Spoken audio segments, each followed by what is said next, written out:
Hey everyone, it's Tom from the Tom Show. With me is my buddy Gaby. I always want to call him Gabby, but it's Gaby Baby. So everybody knows Gaby. Uh, so tell us about yourself. All right, yeah.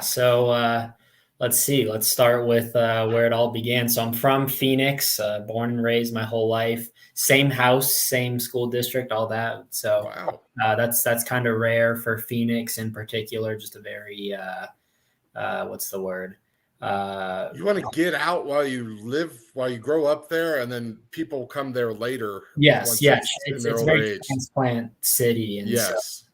yeah, super rare for that. So born and raised in Tempe, and then really just grew up with sports my whole life. Didn't really do anything crazy though. Played football and volleyball for the most part, and then went down to Tucson for the University of Arizona, about an hour and a half south of Phoenix. Just wanted to kind of get away. Not ASU. I grew up like 5 minutes away from ASU, so yeah, so did that, did accounting, both my undergrad and master's down there. And then met my now wife down there, worked for the football team for a little bit. So a lot of fun down there. And then started my career in accounting. Hated it, knew it as soon as I got into it. And tried it out for a few years, and then just recently in June made a career change. So now I'm into corporate recruiting. Uh, Awesome. so very fun career change, and then in the meantime, just kind of got back into cards. I'd say 2 years ago. I'm a Gary V guy that I know he's polarizing or whatever, Yeah. but he is the one that kind of like I was just listening and got me back into it. So that's kind of the quick and dirty of it for Yeah. sure. I've got a lot of family in the Tucson area. A lot of them are in Oracle, a Okay. little south of there where the biosphere was.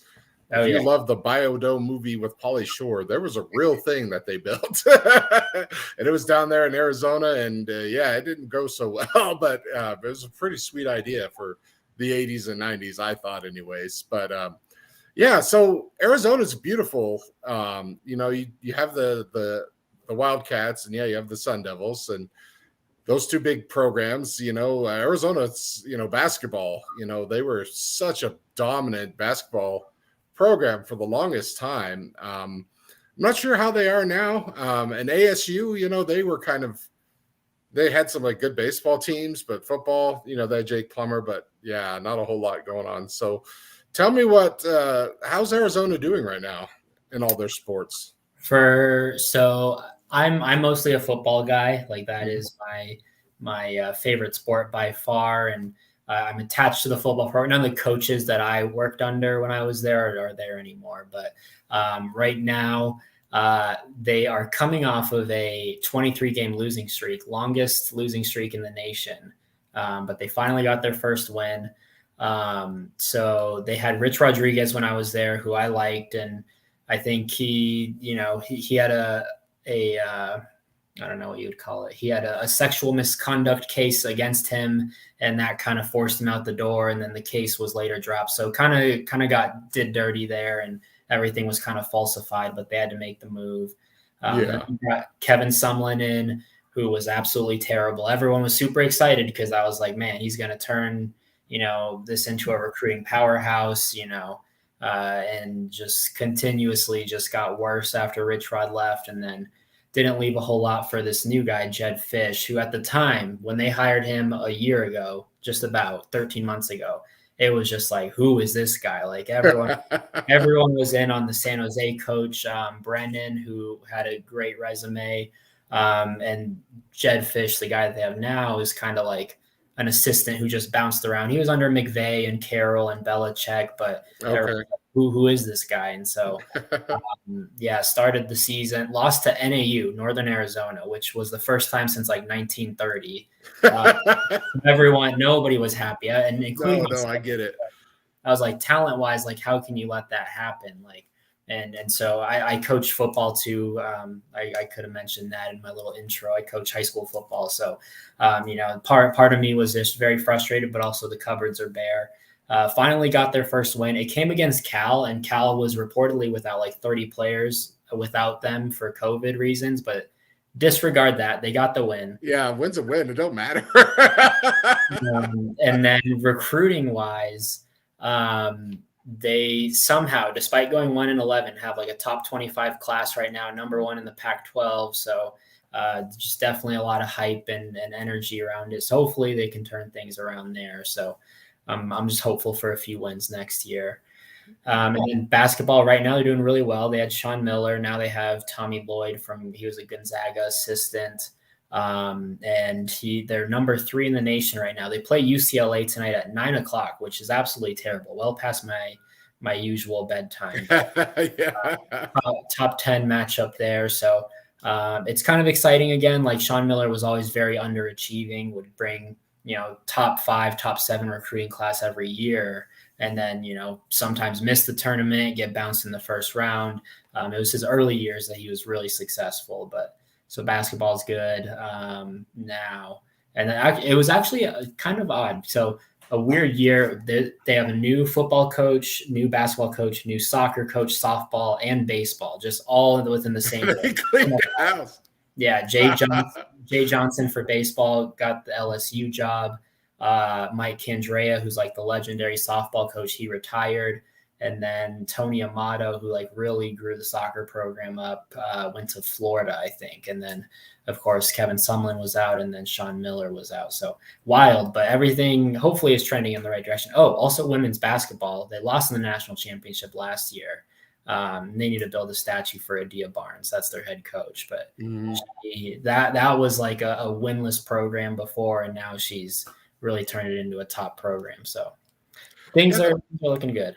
The Pac-12 doesn't get much respect for, some basketball, but like not a lot of football, and it's kind of a bummer. I'm hoping like the schools start turning that around because, people mention the Pac-12 and it's like, oh, those teams I watch when I'm like drunk on Saturday, they're not good, but I'm drunk and it's football. So whatever. Woo. So obviously super college fan. Any pro teams that you're into?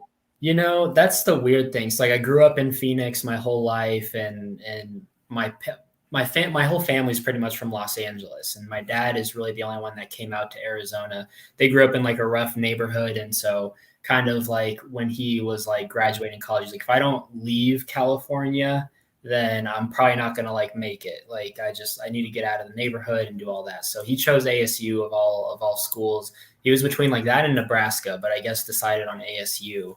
And so like he was never like a huge like Phoenix fan, just because like he kind of grew up with just the LA teams, but then started liking the Phoenix teams because they were here. So like I support like the Cardinals, but I'm not like, if they win the Super Bowl, like I'm like, oh, that's cool. And then like if they go 0-16, I'm like, like whatever, like I'm not, I just kind of watch because they'll always be on, and I don't have Red Zone or anything. So I'll watch that. The Suns, kind of the same deal. I mean, I'm not a huge basketball guy to begin with. But yeah, when they were in the finals, I was like, that'd be cool for the city to win it, but I'm not like, man, we need this championship. And okay. So it's really just college. You're more of a college connoisseur. And we have in the hobby, there's a lot of people that are kind of just like, just give me college stuff. I got a bud, Zach, the Bearded Baptist. He's like, I love my University of Tennessee. And he's like, yeah, sure, people from that program in their pro uniforms is cool, but I'd rather just have, their college uniform stuff. So, which is kind of rare, mostly it's people buy the college stuff because the pro uniform stuff is not out yet. But for some people, that college uniform stuff, that's all they want, So it's kind of fun to see, different sides of the hobby like that. We do have some comments. We have Jacob Hatch saying, yay, been looking for this one. Flex Burkhead, what up, Hatch? Hello, Flex. They say Arizona is the Rhode Island of the West Coast. What does that mean? I don't know. Hatch is from Rhode Island. I have no. Okay. Yeah, he's probably being silly, but also saying Arizona's a good place. Yeah, perhaps. Yeah. I have no idea. I do like Arizona. Like I said, I've got family there. We used to go visit them, but I don't want to go visit now because there's like 1,000 of them. And if I don't see every 1,000 of them, it's going to be like messages on Twitter and text messages. Why didn't you come see me? It's like, because you're the 900th cousin that lives in Arizona, man. Like, sorry. I have a tier system. Yeah. Most of you guys are D. Yeah, Arizona's beautiful. So tell me about how you got into cards. So, I mean, originally, like as a kid, I was all into Pokemon. Like Pokemon, Okay. I was like had all the cards, played all the games, watched the anime, and then got into Yu-Gi-Oh as well. But then for sports, I was never like back then. I'm trying to think, like I never like ripped product, but like we had season tickets back in the day for the Diamondbacks when they were. My dad was like an inaugural season ticket holder in '97, and we kind of kept him for a few years. And he would tell me to like pick whatever games like I want to go to. I never cared about the team, but it was always like, what's the bobblehead day or the trading card, the fun day, like the batting glove or mini bat day. So those were always like the days that I would do. And so I would always go to like trading card day and get like the little team set that they would hand out. And so I was just kind of mildly collecting there. And then I want to say like maybe in like late elementary school when you would have like book fairs and stuff, like I remember like seeing trading cards there. And so like I would take my book fair money and go buy cards there. So I remember that. And then I do remember having a ton of Topps 2008 baseball. Like I just remember the design and like that was everything that I had. But didn't have like a huge, like probably not, it would be nice to have the team sets from like the Diamondbacks again and like whatever those cards were back then. And then wild story. So I kept them under my bed in like my childhood home. And then when I graduated college and moved out on my own, my mom was like, all right, take all your stuff, whatever. So I found that box of trading cards and I had kept like random like newspaper clippings of like, I don't know, just like when the Diamondbacks won the World Series, like my dad saved that for me or just other things. Your porn stash. Yes. Yeah. Crusty. Yeah. The crusty photos. And, so internet now. Yeah. So I had like kept the box. I took it like back to my apartment. And then one of my friends at work, he was like, kind of like I think he was kind of into collecting or just like a memorabilia guy. So I brought him and I'm like, hey, like I have all these cards. And he was like, yeah, like these are cool cards. Like I don't want them, but like you can keep them. Like, I don't know. And so he was like, you probably sell them. And I'm like, all right, cool. So I put them on OfferUp. And so I had them listed on OfferUp for like $20 and it was like a shoebox worth of cards. And then this guy messages me. I also had a printer on at the time that I'd cleaned out for my parents. And he was like, hey, I'm an ASU student. I need a printer. Like, can I buy that printer? And I was like, yeah, for sure, man. And then he's like, I also saw like your sports cards and I had like some random like signed baseballs that like, I don't even remember who they were from. And then he was like, can I throw those in too? And I'm like, yeah, sure. Take them. And then he's like, all right, problem is I'm cash strapped. I don't have a lot of money. Like I'm a college student and I just need a printer. Can I trade you? And I was like, okay, yeah, let's trade. And then he's like, all right, I just won a raffle at a golf tournament and I got a gift basket. I have 10 free entrees to Cafe Rio. And I was like, sure, I'll take it. So I traded all my childhood sports cards and stuff for 10 Cafe Rio vouchers. But yeah, so that was kind of sad because that was only like a few years ago, like nothing, like maybe 2018, 2019, just before I got back in. So like I said, then I got back into it. Gary Vee's polarizing, pump and dump, whatever. I don't know. Like some people don't like him, but I just like his like message, I guess, of like that. I guess it's just like a thing that motivates me. Like, oh, go out and like grind and hustle and be happy and do what you love. And that's what made me like ultimately like switch careers from like accounting to where I am now. But then he was talking about like sports cards and stuff. And I was like, oh, I should get back into that. And I actually had two autos from U of A guys that I'd worked with in the football department. Like once they got it, I remember I bought them.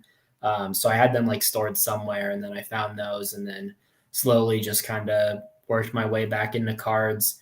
But it was weird because I love football, but I didn't love any football product in particular, like Prism, meh, like Optic and whatever. Prism sucks, man. Yeah, I'm a vocal guy. It's ugly. It's just yeah, silver garbage and ugly photos. Like, I hate yeah. Prism so So much.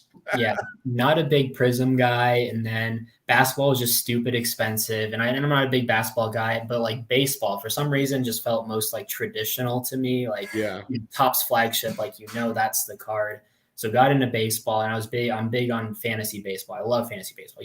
I don't like watching it, but like the everyday like managerial stuff with fantasy, I really like. Yeah, So that's got fun. into got into fantasy baseball, and then baseball Topps flagship, and then yeah, just kind of evolved. Then started collecting like U of A guys, and then now it's kind of slowly grown. I've got a display shelf here with all my U of A stuff, and I like Bowman now. I think it's just kind of interesting to prospect and kind of gamble on them, and yeah, I mean it's definitely evolved over the last 2 years though. Did you take your girl to with any of those Cafe Rio vouchers? Yeah, so we love. There's one right by our apartment. So I was like, I mean, these are just sitting here. The Worth printer it. was just taking up so much space. Like it was a massive printer. So yeah, we would go to Cafe Rio for like the next 5 weeks. I was told to chill. That was probably the Krusty magazine. Mason Smith says hi, and why does it say my government name? That's embarrassing. It's just whatever you signed up with YouTube. It might be your email. If that's your email name, that's what it says. So, Gaby baby, what? Who's like your PC players then, or what are you after when you're collecting? So I'd say I really started getting into Topps Chrome Football not too long ago, and that was like when I started like I don't know. There's just no football product that I like, right? And it's just I like all like my childhood heroes like Champ Bailey, Ed Reed, Brian Dawkins. Like those are like my three favorite players of all time. And that was to me like the golden era of football where it's like that's when like big hits were allowed and just like I don't know, it was just different back then. And just there was no like internet, like you watched all the games and it was just different. So Topps Chrome Football, like I collect all that, like all the parallels and such. And then in terms of just kind of more general, like U of A, really anybody in Jersey, like we said, like Gronk and Foles, I think are probably the two biggest ones. And then anytime like they're in a pro jersey, I would just I'm a big rainbow guy. I'm a big TV put me on the binders. So I'm a big binder guy, big rainbows and I'll chase all of that.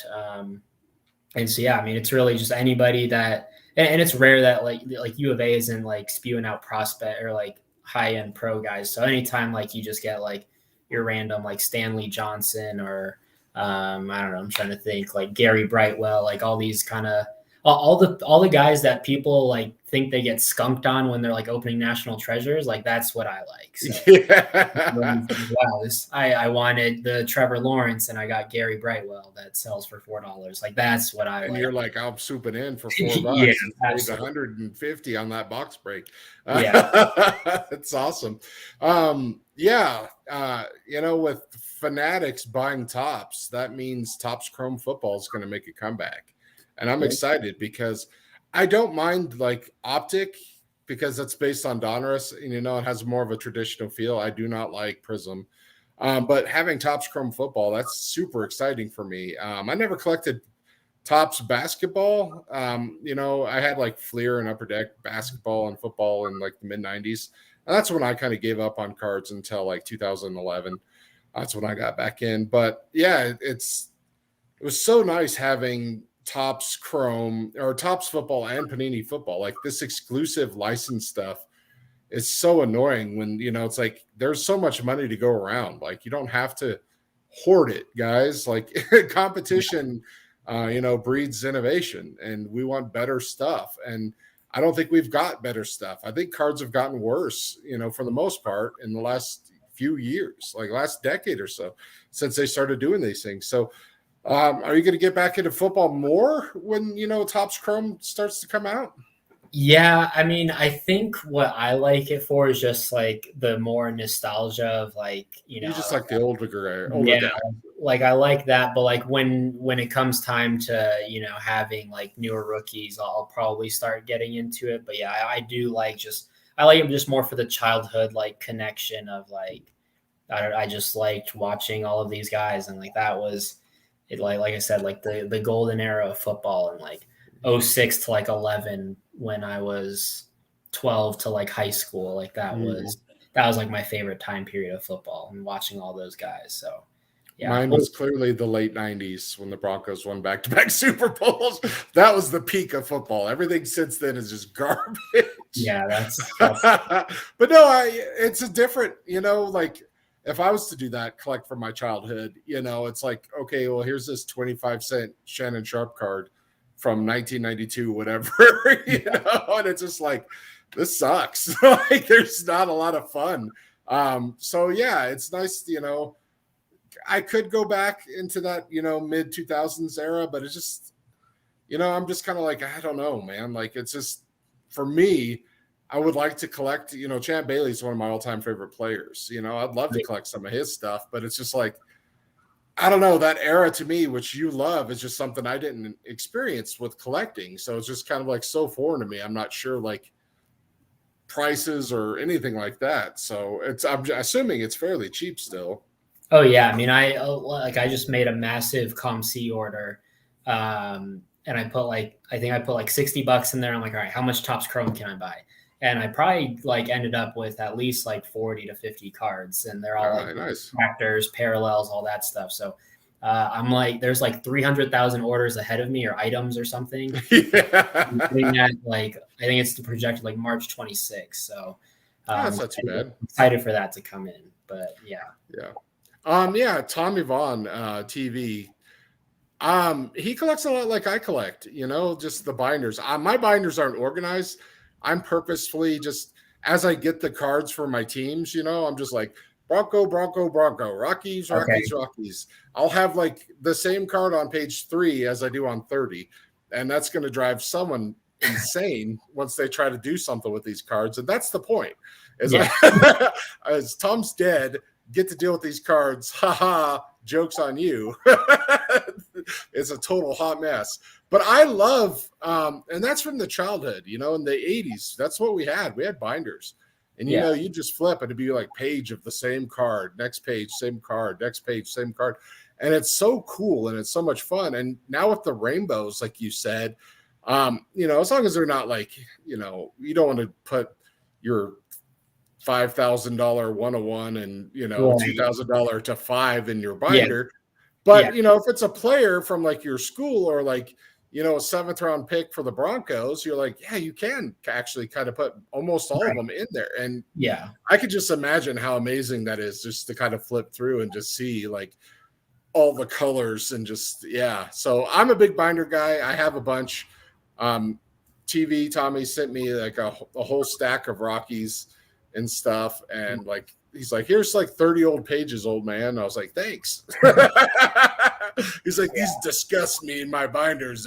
They're not clean. You can have them though. And I'm like, yeah I can. So so you wanted to come on the show because you saw your buddy Tommy on there, and you're like, it looks like so much fun. And I appreciate that. I appreciate you watching, appreciate everyone watching, and everyone is welcome on my show. You and I have been following each other for a long time, known each other like a year or so ago, before you got married. And it's like, and it's nice that you like reached out, because we kind of lost each other in our algorithms. We all have our own little circles, and then, they Venn diagram overlap, but every now and then they stop. And it was really nice when you reached out to me, because I was like, yeah, dude, hell yeah, I want you on my show. Let's like everybody, and not to like downplay anyone as in like important or less important. No, everyone is equal. Like it's exciting to talk to every single person, because you collect differently than other people collect. And you have, you're like, I went to this school and that's why I collect it, and it got me back in because like Gary Vee was talking about, hustling and grinding and, making your life how you want it to be and to be happy. And then, you were doing that and you're like, yeah, this accounting thing sucks. So what can I do? I need to find something else. And you heard that, and you're like, that's right. I need to find what I like. And then, you do the new opportunities. And then he's like, oh, yeah. And also, I shill baseball cards. You're like, I like baseball cards. So, I'm neutral on Gary Vee. I think he's like great in some ways, and I think he's not so great in other ways, but not him specifically, not so great. It's just how certain people react or treat his advice that's like not so great to me, and that's not his fault, and yeah, you do have some responsibility as like a influencer like that, but you can only do so much. You can't hold everyone's hands, and you could say something and people are going to do whatever they want, so I'm like positive neutral, I guess I would say, on Gary Vee. I get the hate, but I think a lot of that hate's just ridiculous. He's just a dude, just doing what he does. So you can be who you want, Yeah. So I wanted to ask you something because, you're like one of these pandemic babies, coming back to cards like most people have been. But you also got married, like in the middle of all this. Did that change anything for you collecting wise? Or when you started collecting, when you were dating her, what was her reaction to that? Because this is all like kind of new at the same time.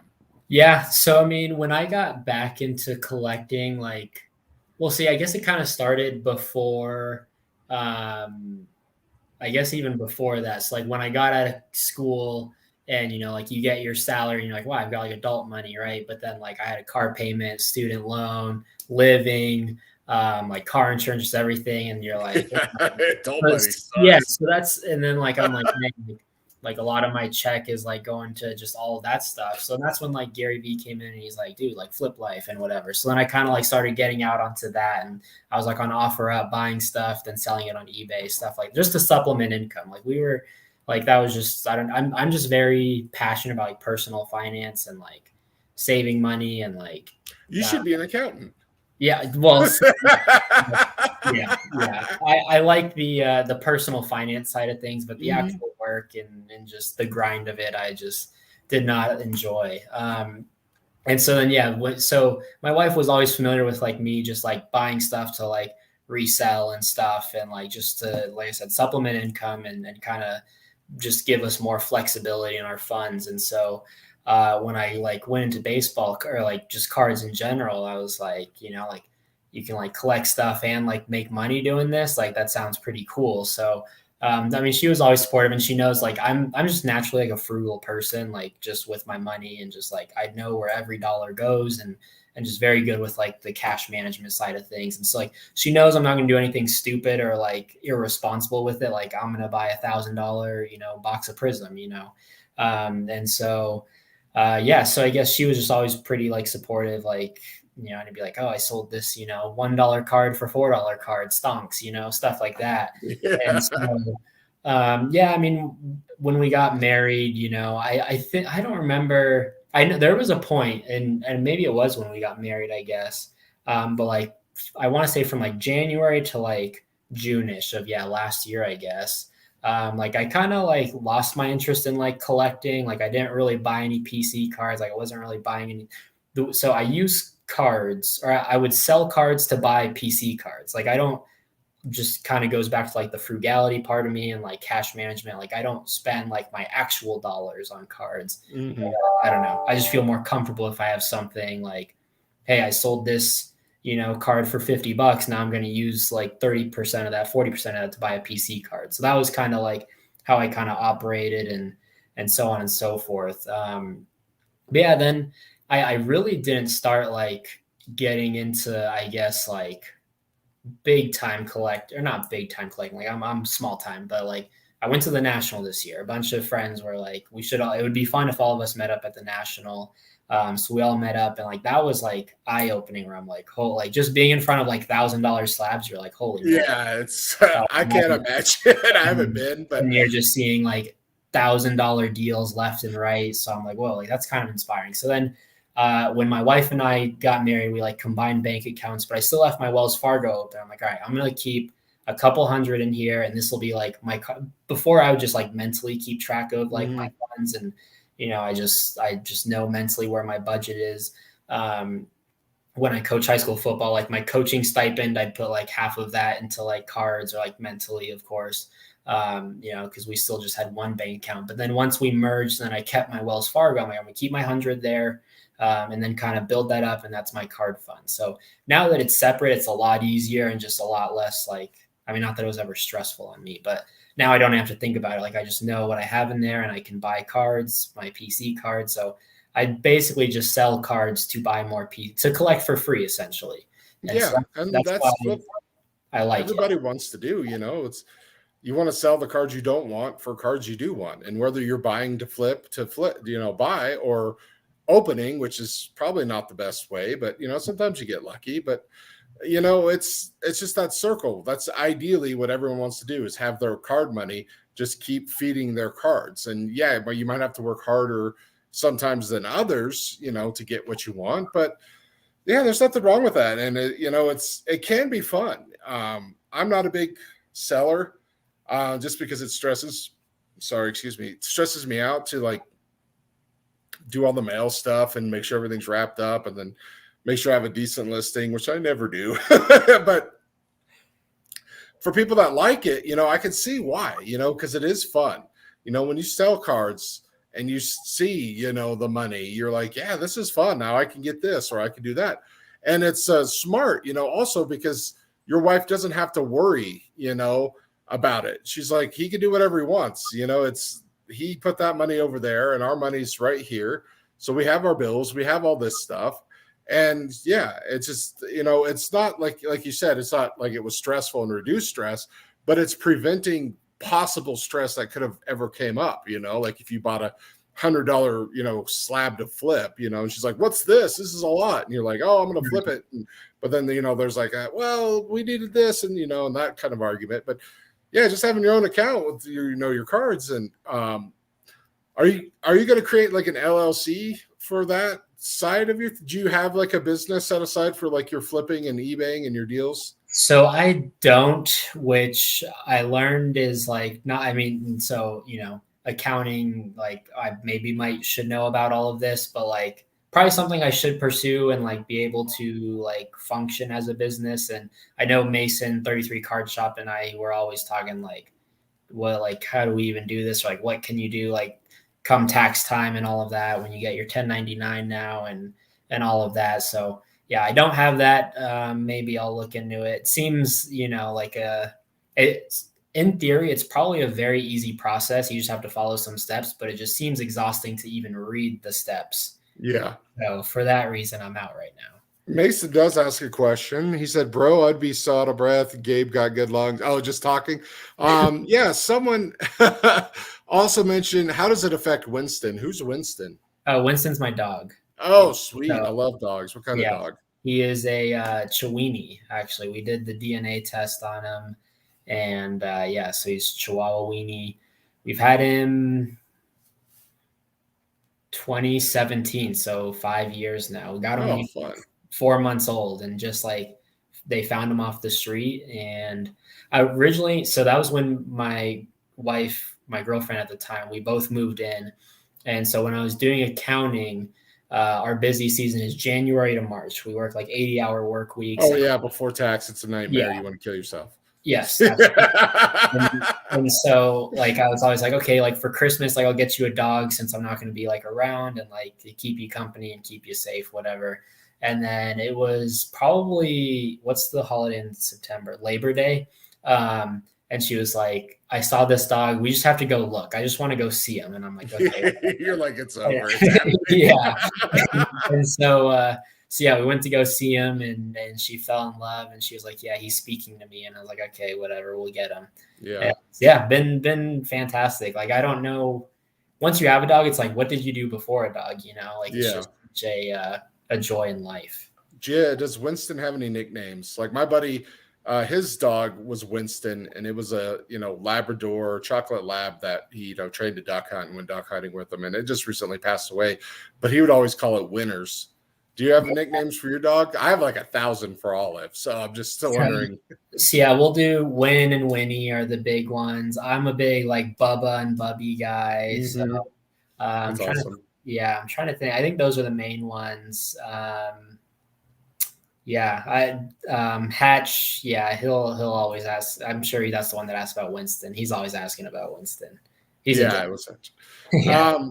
So you remember our buddy Che, Ian Sports Cards one? Yes. He just did an LLC for Ian Sports Cards so he could start selling on eBay because he's just one of those guys that's just like, I don't want to screw myself over and I want to do this just so Yes. I could sell more cards and not worry about them coming for me, Yes. So if you have any questions, not everybody, don't bug Che. I mean, bug Che because he's awesome and you love him. But, Gabe, you might just want to reach out and be like, hey, how hard was this? I'm thinking about doing it because I like to sell and flip. Yeah. And then, he could tell you, and then you could teach all your buddies, for $5.99 or something. You could do courses on Twitter. Hey, there you go. Actually, Yeah. you could learn. You could do courses, do little spaces up top, Yeah. and have people pay. And yeah, you could that'll supplement your Wells Fargo. Your Wells Fargo. We're not supposed to say it out loud. No. Yeah, I'm not going to commit tax fraud because I just do everything on the up and up. But I did sell enough last year. I think I'm over $600 because I sold a Mike Trout for like 400. So I might be in that range where I'm going to have to report, but it's not much. Like I said, I sold barely anything last year and barely anything the year before. So taxes won't be too bad for me. But I'm not a guy that's, I'm not like 1 million Cubs. That guy sells hundreds of cheap cards a week. Like that dude needs an LLC. Oh, yeah. I even watched the breaks. Everybody knows he does his eBay thing. That dude needs like a separation of church and state there. But yeah, that's what sucks, man. Is the government always getting their fingers in our pies? But like, I get it. Yeah. That is income. It should be, tax, but it's just everything, it's just getting crazy to the point where like, I have to have a shell corporation of a shell corporation to just own a house. You know what I mean? And a shell company. Yeah. Yeah. And it's just insane. And I read it to myself. Okay, $20K in 2021 to get 1099 for this tax. Yeah, not a chance in hell. I sold $20K. I sold like maybe 700 last year. Yeah, and 600 this year. I mean, I haven't sold anything yet. I've given most of my good cards away as racks or prizes. So I'm like, I don't have anything to sell unless I get some wax, I get lucky, or buy a couple packs and hit something crazy. But I don't get to do that much. So yeah. That's just like, that's for everything, like how does, as a collector yourself, how do you feel about that change from that amount? Yeah, I mean, I get it because it's like, I guess, the government wants their cut of everything and everyone these days has a side hustle now. So it's like, I do DoorDash. So yeah. How do you like that? Or how long have you been doing that as well? I did it years ago. So I was like early in on it. And it was a lot different, better in some ways and worse in some ways. But honestly, if it's an okay to good day, like average, it's like $20 an hour, but yeah, you're paying for your own gas and your insurance and you're putting wear on your car. When it's good, it's like 30 plus bucks an hour. And, usually it's good a couple times a week and it's okay a couple times a week. But when it's bad, you're getting like $10 an hour, $12 an hour, and people are just mean and nasty. And you're just like, why? But I would say like 90% of the time, you just put whatever music you like on, you have your phone, with the alerts on, and you're just cruising around and you go, okay. Then you go there, you pick it up, then you go there and you hope it's not like a 3 flights of stairs and 80 groceries, you know what I mean? But you can pick and choose what you want. Yeah. I made that mistake once. I did a Walmart order and it was like, oh, it's only 30 items. And it was like 10 of them were like cases of water and it was 3 flights of stairs. I was like, yes, they played you. But it's not bad, and yeah, you're going to get the taxes out of that if you do a certain amount. I think honestly, it was like $900 previous years or 9,000. So it was a 9,900 number. Like if you did that, you had to report it. But yeah, now it's the same for everything. All these side hustles, they're like Yeah. over $600. You're like, dude, that's like a week. Yeah. Yeah. So And it's I not bad. Like I said, it's just tuning everything out and pay attention to the road, and it's sure. not that bad. So Yeah. I don't mind it. I remember we were in an apartment at the time, and so I remember I had like signed up for DoorDash because I was like just one of those like little hustle things that you like I said, I'm all about like supplementing income and like I don't know, I just just the financial side of me, I guess. And so I remember I like applied. They sent me like the little bag that you can like carry things in, Yep. but I was always like so nervous to make the first ride, so I never did it. I just signed up though and applied and all that. But I feel like you just need to get your first ride out of the way, and then My first one, I went to the address and it was the wrong address, and then the lady yelled at me and then she's like, "Do better," and I'm like, "This is my first one," and then it was like somewhere else, and that happens a lot. The wrong address, or Google Maps takes you to nowhere near where it's supposed to be, or even Apple Maps, whatever maps you use, it's going to be wrong on something. But it's really not that bad. You just got to get over the nerves. And like my wife, she's like, there's no chance I'm going to let you do Uber, because people get shot or stabbed and you're actually having that person there. And I mean, even DoorDash, I've had people confront me and yell and threaten me to call the cops. And I'm just like, holy cow, this is insane. So it gets weird at times, but it's not that bad. And like I said, you can just leave, if you're DoorDash, you're delivering food and someone's screaming at you, you're just like, here, and you just get in your car and you drive off. With Uber, they're in the car. You can't just drive off. So I like it. Actually, it's not too bad. It's pretty chill, and it's just like if you could get into the groove where it's just like mindless repetition, then it's just totally fine and worth it. Because usually that means it's a good day and you're going to make like $25-$30 an hour, which is not like, oh my God, I'm super rich money, but like for not having to have anything but a car, and the license and insurance, that's not bad. And like a side hustle, it's like, okay. That's what I like. I just appreciate like the people who will do that, just like make their car pay. Like you can do that and, over just whenever you want on the side, like on your way home from work, do a couple orders. And if that's like how you pay your car payment and like you free up some funds to do other things, like that's what I'm all about when people are like doing these side hustles. And like, I don't know, it's just, they make it very easy now to supplement income. Which is great. And, people are like, oh, I can't go to a restaurant because no one wants to work. It's like, no, why would you want to be stuck there making the food for $12 an hour when you could deliver it for 30?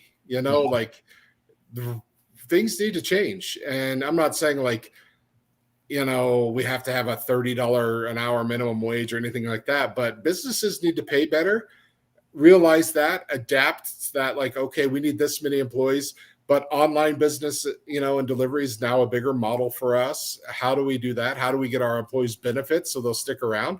I mean, DoorDash, you can get insurance. It's like I'm pretty sure it's like a silver Obamacare plan that the whole company puts together, but you could still get health insurance, and why would you want to like, sling tacos when you could go just drive them around? And it's a lot better that way. That's how I feel.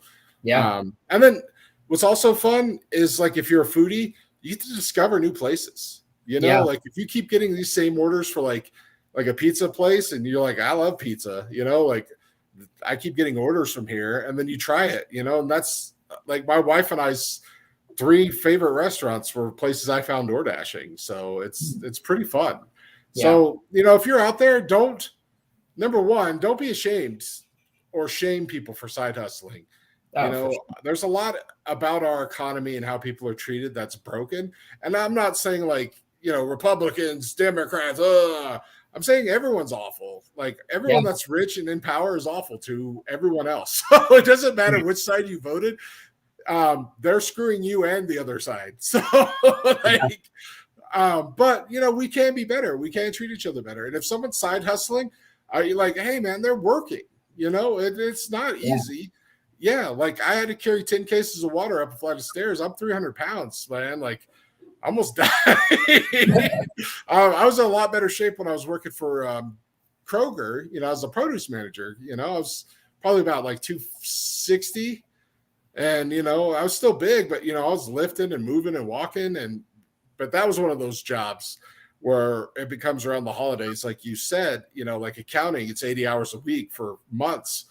Well, like in the summer and like the holidays like Christmas and Thanksgiving, it's like, you know, 60, 70 hours for months at a time. Not, you know, not the 80, but it's still to the point where like I can't enjoy my life. There's Yeah. nothing but work and I hate it. I don't like, yeah, the money's good, but I can't do anything because I'm dead. So, um, Yeah, go ahead. that's no, Yeah. yeah, that's I mean, it's for me, it was just always like the quality of life deal, like 80 hours, like when you're in that big four accounting firm is that's like the big four public accounting firm. I was at EY. You know, you're working 8 a.m. to 10 p.m., 11 p.m., Monday through Thursday, get off at like 6 on Friday, then back from 8 to 4 on Saturday and Sunday. Like you can't even get a haircut if you want. Like you don't sleep a lot. You look like a bum, and you know you can't like pick up dry cleaning or do random things. And so yeah, it's just very terrible. And then you know get kind of led to kind of my career change, I guess, where it's just you know you want that you don't use for me it was like I don't see myself in it long term, so why am I like doing this? And you know I don't crave to be a manager in accounting, so like why am I putting up with this? And so eventually you know you just kind of find yourself and gotta do what makes you happy. So, what does your job do now as a corporate recruiter? You just find people for big time jobs? So now, so I focus on the campus side of things. So I'll work with seniors and juniors in college who are looking for accounting internships or full time roles, or we also do tech consulting. I mean, there's several avenues of consulting, but tech is probably our biggest. And so, yeah, I work for a company called Protivity. And so, yeah, just finding candidates and then sending them through the interview process, and then, you know, ultimately going through that hiring process with them, and then getting them on full time. And then for interns, getting them through the internship itself, and then getting them signed as a full time employee. So, a lot more interpersonal skills, which I like, and that's like when I was at EY, like the recruiting side of thing was always my favorite. I liked working with the interns. I liked going down to campus and like meeting all the students and getting to know them. And that was like my biggest, I guess that's like the feedback that I enjoyed the most. It was like, oh, Gabe, like the interns like working with Gabe. He's great with coaching them. And he's always going down to U of A for campus events. Like that was a better, like, positive feedback for me than, oh, great job on this flux analysis, and like good job on Your flux capacitor, like none of yeah. that makes sense to us. And, We're normals. and so, yeah. So that was like more meaningful to me. And that's when I kind of started getting like the wheels turning. Like I don't like what I do every day. So then bounced to another job, and I liked it a little bit more. I was kind of the middleman for corporate and like all of our divisions. We were a home builder. And so I had a little bit more communication, but still same thing. I just had that itch. Like I want to flip my skill set where like, and I wasn't like, I'm not strong technically in accounting. Like I'm very, like, I'm the first to admit that, like, I just, compared to like other like kids in classes, they're like, don't even study, don't even look at the book. They're like, oh, I'm going to get a 95 on this test. And so Yeah. that was not me. So I was just always weaker technically. But like my interpersonal skills is like what I enjoyed using more. And so that always kind of like, why can't I just flip my skill set? And that's what kind of got the wheels turning. And so, yeah, that's what kind of led me into campus recruiting, which like I said, I enjoy way more. Yeah. And, you know, just the way we've been talking back and forth, it's clear like you have the skills and you enjoy, you know, communication and talking. So I could see how like doing something you like that, you know, and, you know, you still kind of have that other knowledge, you know, to help you do the job that you need. So, you know, I'm happy for you, Gaby. That's awesome that you found something you like. I'm kind of stuck in that situation where like I'm trying to branch out into other things, you know, like I swear the company said they were going to hire me to be their social media manager, and then they kind of ghosted me. So I'm kind of bummed. But, even if it was just part time, but just to get the door and just to do projects like that are more exciting than being in an office for a landscaping company. Like, I like the people there, and the owners, they're kind of like family. So it's super nice. But I just do all these things for everyone else, and I'm doing this and helping this, and, I'm learning pesticides and I'm not going to apply pesticides, but I got to know it so I can help the guy who does, and irrigation and all these little fields that, like, I don't really care, man. Like, I'm never going to put in an irrigation system or a lawn or build anything, but I like the office aspects, like I like the spreadsheets, and I like, the computer and, figuring out problems or solving problems and figuring out how to do things better, and it's just, you have, like, you might be great at your job, but you can still hate it, but you got to find something that you like. And like you said, you probably have skills, or half your skills will translate to another job, just as effectively. So that's awesome. I'm so happy for you. So it's good to hear. I did ask you to pick out like one or two Twitter accounts to follow. So if you want to, you could just type them in chat. You could do the private chat or the regular chat, and I'll throw them up on the screen for us. Because, the Tom Show is about everyone on Twitter. We're all a hobby family, and sure, we disagree sometimes, but most of the time it's all love. And there's always these small accounts, and not necessarily small, but, accounts that are like hidden gems. And I just want to shout those out, and Gabe picked out two. I'm going to put those up here. We'll start out with this one. Okay. James Burkhardt. Just met him at a show on Saturday. I knew he was from Phoenix. Like, he's got Phoenix in his bio. We've kind of talked before. We're super like close. Like, we're probably like 10 minutes apart from each other in the same area of town. And then posted some cards for sale, and he was interested in a few of them. And I was like, well, take out the shipping. Like, I'll drive to you. Like, I know exactly what your cross streets are. You're not far at all. And he was like, okay, cool. Yeah. And then I like brought up a card show this weekend, and he was like, oh, I'll go to that. So then he went, we hung out, and then we stayed and chatted in the parking lot some more. And it was a good time. He was a good dude. And definitely a good follow. Always has some good tweets up there.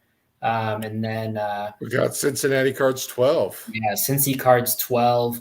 So I met him from Tim's Cards. I don't know if you're familiar with him, but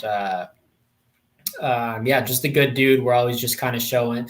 Like, I like card shows just because, one, like, I like finding like deal. I like digging through like dollar bins and being like, wow, this is like kind of going back to like, this is a $6 card, like, I don't know. Just, like, kind of the rush of that, I guess. And so we're always like sending each other pictures of like, oh, here's what I got at the card show today. So we're always just kind of showing cards off to each other and just chatting it up. So he's a good dude.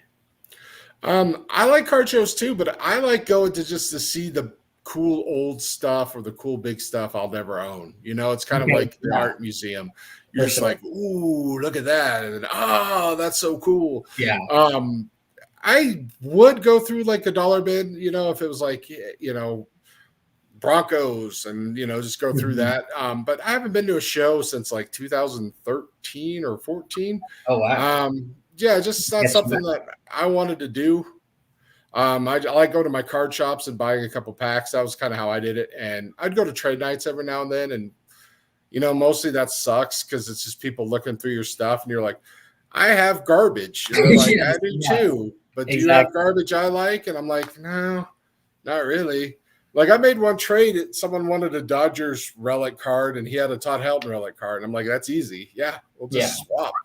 But other than that, it's people like really haggling or kind of getting crazy, like, oh, well, that comps for this and that. I'm like, no, man, I have a card. You have a card. Let's just do this. And they're like, no, that's not fair to you or fair to me. And I got to get, they're just like, but it's still fun to hang out, and meet people and talk. But I got to run, Gaby, here in a few, but is there anything else you wanted to say to anybody, anyone else you want to shout out, or anyone you want to talk about before we go? Well, I know Mason and Hatch are watching, so shout them out. I know TV. He was gonna be. He was asking me when the link is coming out, so shout out to him as well. Mm-hmm. And that's the trio right there, the Holy Trinity. Some good dudes. I do follow the ones you mentioned. I need to go follow, and I will follow your recommendations. You sent them to me in a DM earlier, so I can just easily click that over. But yeah, this has been a lot of fun. You aren't like the other people I've had on, as you know, you are the same in some ways, like Moose, he's a collector, does his stack sales. Mm-hmm. And then other people have like college, like my buddy Che, he's college football, Kentucky, college basketball, but more football. So, but you're like a combination of all these other people. And that's what's great about just talking to your friends, it's because like you're a unique individual and your story is completely different. Your dad got you to go to these games, but he didn't like get you into cards, and most people it's a grandparent or a father that got them into this cards. So I just thank you so much for coming on. Trying to get through a lot of other people, but Gabe, anytime you have something you want to talk about or any event that you have going on, please let me know, because we can do like a little emergency pop-up show. I'm sorry, I've just got heartburn so bad it's about to murder me. My wife mentioned the DoorDash, one of her favorite restaurants is an Asian restaurant. She's like, let's pick up Asian on the way home. And I was like, okay. And now I'm just like, now I'm regretting it. So I apologize for cutting us off a little earlier than I like. But yeah, just have the last word, and then I'm going to roll the credits, and then we can get on out of here. Oh, shucks. Last word. Well, I don't know. I had a blast today. Thanks for having me on. You've had quite the prestigious list of hosts here, so I'm honored to make the show. But absolutely, you're one of them, man. Like, don't sell yourself short. Don't be like, I'm honored to be up with some great names. Yeah, they're all great names, but so are you too. You know what I mean? Like, you're great too. Well, thank you. So I appreciate that. But yeah, it's been a good time. We should, if you ever need anybody to go on a show that you want, feel free to reach out. Absolutely, I will, because it's been a lot of fun, buddy. I know I said I'd give you the last word, but that's always a lie, because I got to say goodbye and love everybody. But Gaby, this has been great. We will talk again. I want to have you back on again because, like I said, you're an interesting side of the collecting world, because most of my guests are not Gary Vee fans. They're not about the hustle. Like I said, some are. So it's very interesting to talk to you. And it's not like, oh, it's interesting to talk to you because your opinions are all wrong. No, it's just a different side, We all do these things. Like, people will crap on Gary Vee, but we all sell cards. We all hype up our guys. We all do these things. We all say, this player is going to be the next big thing. That's why I'm going to buy him or collect him. So, everyone needs to just relax and just enjoy each other's company, because this has been so much fun. And you guys can do this too, just reach out to your buddies. I get depressed real easily. Well, I'm not going to say real easily. I just, I suffer from depression, and it comes in waves. And this is a great way for me to fight that. I get to talk to one of my friends from Twitter. I get to know them on a more personal level. And we didn't go too deep. I don't know like your childhood fears or who you lost your virginity to or anything crazy like that. But I know you more and I know you better. And I have an idea of like who you are. And like, I could help you out on Twitter. If I see something I know, like, oh, Gary Vee mentioned this, I can ask Gaby if he saw it. Or, hey, there's this Arizona thing going on. Someone's doing a sale, and, run it to them. And, by forcing myself to have the show, I'm not, just being mopey and in bed, and I'm actually doing something to combat it, and it's productive. So that's why I do this. And that's why I love it. And that's why I love you, man. Yeah, we'll do this again. Absolutely. I'm just going to try to get through a cycle. Unless people have, like I said, special events, we'll work something in. If you need to hype something, you're having a crazy card sale, anything like that, you guys just message me. We can do a little quick show. But I want to try to get through a lot of friends before I have recurring guests. I've had a couple recurring guests already, but that was just because there wasn't I think people needed to see the show a lot more and be like, hey, it's just looks like fun. So Yeah, it it was is. a lot of fun. So Absolutely. I love you, man. Okay, now you can have the last word. I have no last words. I love you all.